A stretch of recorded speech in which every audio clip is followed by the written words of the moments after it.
Hello, j'espère que vous allez bien. Aujourd'hui on se retrouve avec ce nouveau vlog. N'hésite pas à t'abonner, à liker cette vidéo et enclencher la petite cloche. Et pour ceux qui ne me connaissent pas encore, et bien déjà, bienvenue, je suis Man Rose. Ici on parle de tatouage, de mon salon de tatouage, mais aussi un petit peu de ma vie. Go, je vous emmène au salon.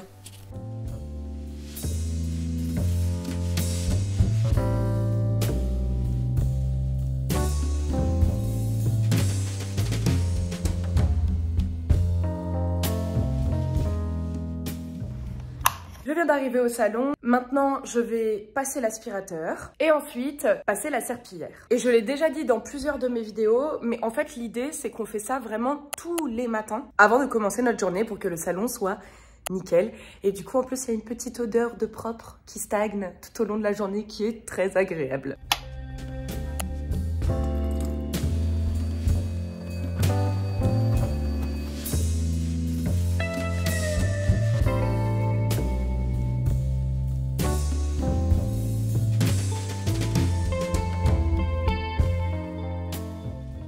Go installer le plan de travail, c'est parti. Petite technique, préparer un gros lot de sopalin à l'avance et nous pour faire des économies on les coupe en deux. Vive l'écologie. Du coup ça donne ça et l'idée c'est que quand on les met sur notre plan de travail en fait on les plie comme ça et ça suffit largement pour essuyer au cours de la session tatou et ça évite de faire une surconsommation de sopalin.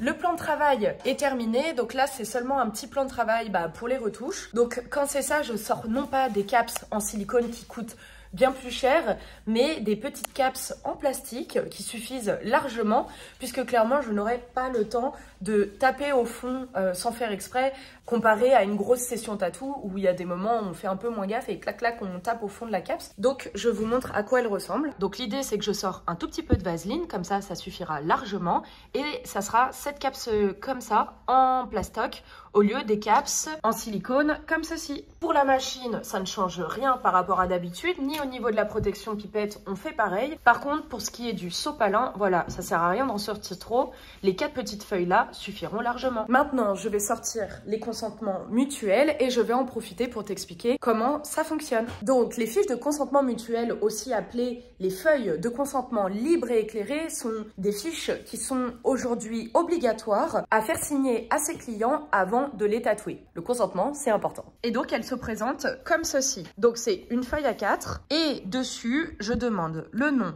le prénom, la date de naissance. Donc là, c'est le moment où il faut bien checker ça. Ça arrive qu'il y ait des personnes, en fait, qui, à ce moment-là, en fait, t'es en train de découvrir qu'elles sont tout simplement mineures. Donc, c'est pas cool. Nous, on a choisi de mettre pronom. L'idée, c'est que personne ne se sente rejeté. Parce que, en fait, nous, peu importe le pronom que tu choisiras, ça ne nous change rien. Et si toi, ça te permet d'être à l'aise pendant ta session tatou, eh bien, go, nous, on respecte tout simplement, le pronom que tu auras choisi d'avoir. Ensuite, on demande le code postal et la ville, et information sur le tatouage, donc l'emplacement et le motif. L'idée, c'est que si derrière, on a des contrôles, eh bien, on peut justifier que tu étais bienvenu pour faire, je sais pas, une chauve-souris, sur le chest. Au moins, on est d'accord sur l'intégralité de ce qui va se passer pendant la session tatou. Nous, on a choisi aussi de vous poser quelques petites questions sur votre état de santé. Donc, es-tu enceinte ou non? Es-tu en bonne santé? As-tu des allergies et si oui, lesquelles?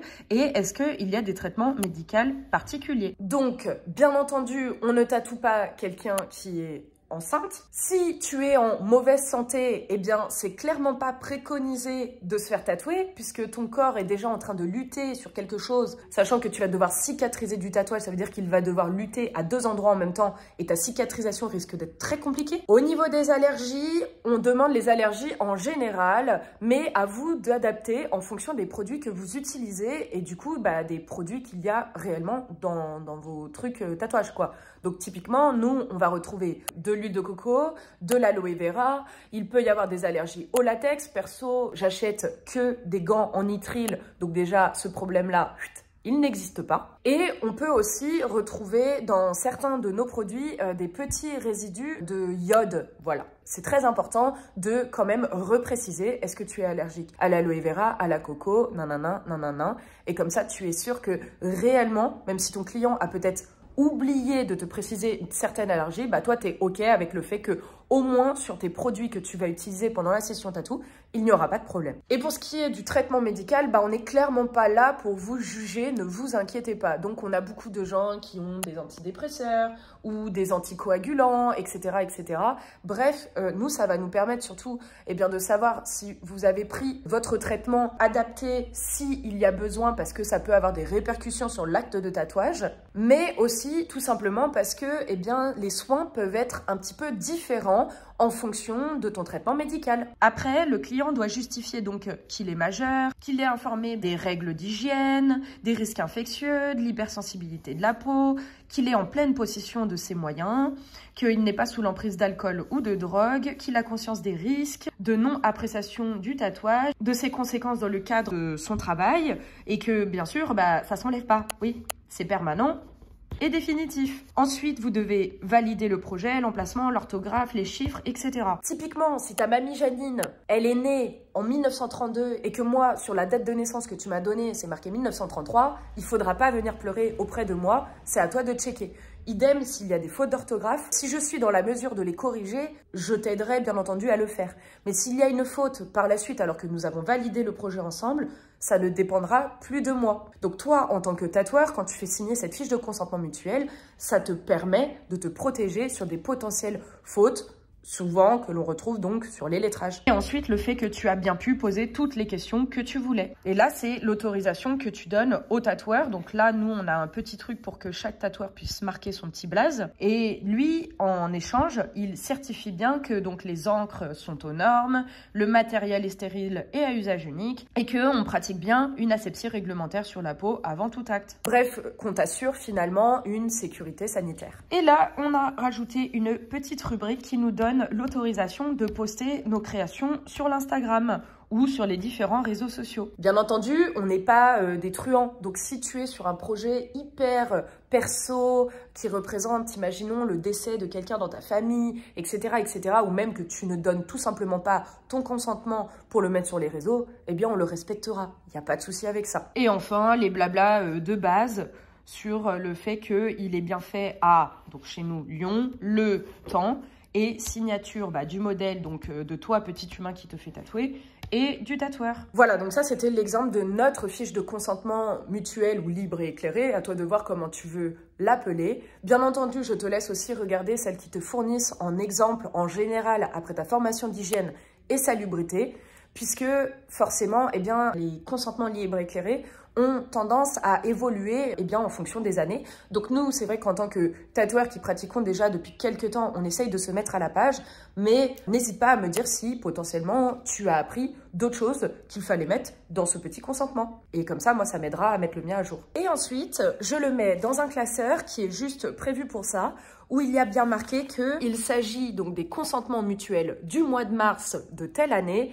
Et si je dis pas de bêtises, les consentements sont à garder 3 ans. L'idée, c'est que dessus, tu dois agrafer les aiguilles que tu as utilisées pendant l'acte de tatouage et tu dois aussi notifier le numéro de lot de l'encre que tu as utilisé. Et si vraiment tu veux être au taquet et faire très très bien les choses, tu peux rajouter dessus le petit papier avec donc la vraie taille du tatouage et du coup le motif.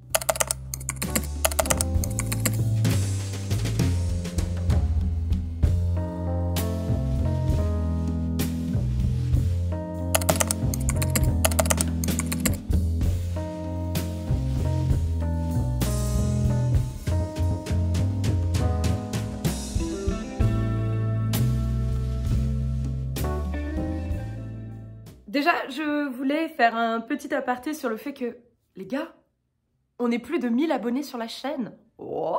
Quand j'ai créé cette chaîne il y a quelques temps, je pensais vraiment pas en arriver là. Mais je trouve que déjà, 1000 personnes, c'est énorme. Genre, je m'imagine vraiment avoir 1000 personnes là maintenant tout de suite dans une salle, juste pour regarder mes vidéos. Waouh, c'est ouf. Donc merci à tous d'être de plus en plus nombreux à être sur la chaîne. Je voulais refaire un petit facecam comme ça pour rajouter des petites informations supplémentaires sur ces vidéos que je vais te glisser juste après. Donc là, l'idée, c'est que j'ai dû faire il y a pas longtemps un chest, donc c'est cette partie-là, avec une énorme chauve-souris. Quand il a fallu centrer tout ça, ce fut un joyeux bordel, qu'on se le dise. Et du coup, eh bien, j'ai regardé sur internet les différents types de tatoueurs et j'en ai trouvé un qui fonctionnait, genre vraiment, puisque c'est celui que du coup j'ai utilisé le jour du tatouage. Et mes collègues ont filmé la pose de stencil pour que je puisse vous partager ce petit tips. Donc l'idée, c'est de prendre le stencil, de découper autour pour avoir vraiment juste la forme du tatouage, faire des petites encoches pour qu'il puisse épouser facilement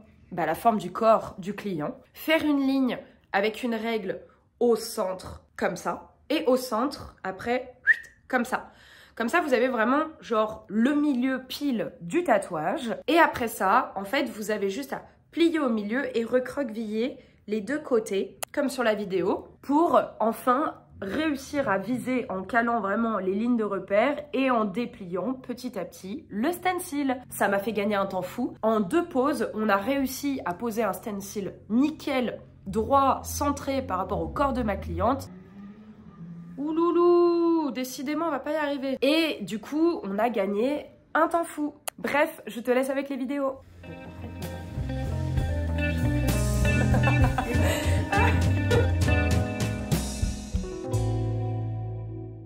Autre chose, j'ai dernièrement fait toute une série de vidéos sur TikTok, je te mets le lien dans la barre d'infos comme d'habitude, où j'explique tout simplement pourquoi un tatouage ça coûte cher. Je me suis fait incendier, puisque bien sûr quand on parle d'argent en France c'est souvent tabou, mais à un moment, mince, les prix, c'est les prix, tu veux, tu prends, tu veux pas, tu prends pas. Ça fait partie du jeu, on sait très bien que quand on commence à parler de choses comme ça, et bien sur les réseaux sociaux, il y a toujours des gens qui sont pas d'accord. Et souvent, ce qui est très très drôle finalement, c'est de se rendre compte que ceux qui en fait ne sont pas d'accord, c'est ceux qui ne font pas partie du milieu et qui du coup ne se rendent absolument pas compte des charges qu'un tatoueur doit payer. Tout ça pour dire que je me suis fait incendier énormément parce que j'ai un système de prix dégressif, c'est-à-dire que plus tu en prends et moins ça te coûte cher parce que je sors qu'une seule fois le matos et que du coup ce ne sont que des petits tatous de 3 à 4 cm. Regardez, preuve à l'appui que 4 cm, ça vaut le coup. Et aujourd'hui, je voulais vous mettre des petits bouts de vidéo pour que vous rendiez compte de ce que ça fait 3-4 cm. Et bien entendu, je disais dans mon TikTok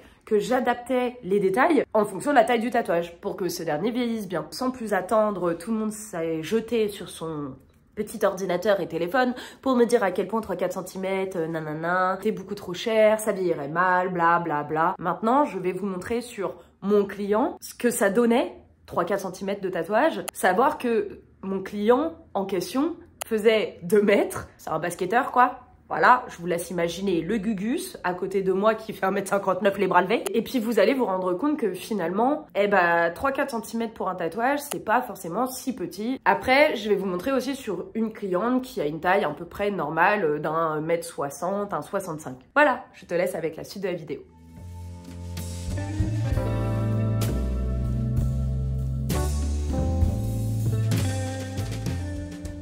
Mais oui, je voulais vraiment faire un point d'honneur sur le fait que, les gars, entre tatoueurs ou futurs tatoueurs, restez, s'il vous plaît, bienveillants entre vous. C'est déjà un monde qui est pas forcément très facile. Je pense que, malheureusement, certains en ont déjà fait les frais. Donc, si même entre nous, personnes qui veulent être dans ce milieu, on ne se soutient pas, ça va être très compliqué. Donc vraiment, soutenez-vous les uns les autres. Voilà, j'espère que ce petit vlog t'a plu. N'hésite pas à t'abonner, à liker cette vidéo et enclencher la petite cloche comme d'habitude. Merci encore aux nouveaux arrivants. Merci à ceux qui me suivent depuis le début. Vous êtes au top. Et j'espère qu'on va rester longtemps dans cette vibes hyper bienveillante où on reste dans le partage et où on n'est pas du tout là, comme dans d'autres réseaux sociaux, à se jeter la pierre, à essayer de savoir qui a raison ou non. Bref, je veux vraiment qu'on reste dans la bienveillance, dans l'échange constructif. Et puis, si on n'est pas d'accord, c'est pas grave. C'est ok, en fait. On a juste à en discuter et à essayer de comprendre le point de vue de son voisin. Ça arrive. Sur ce, prenez soin de vous. Ciao!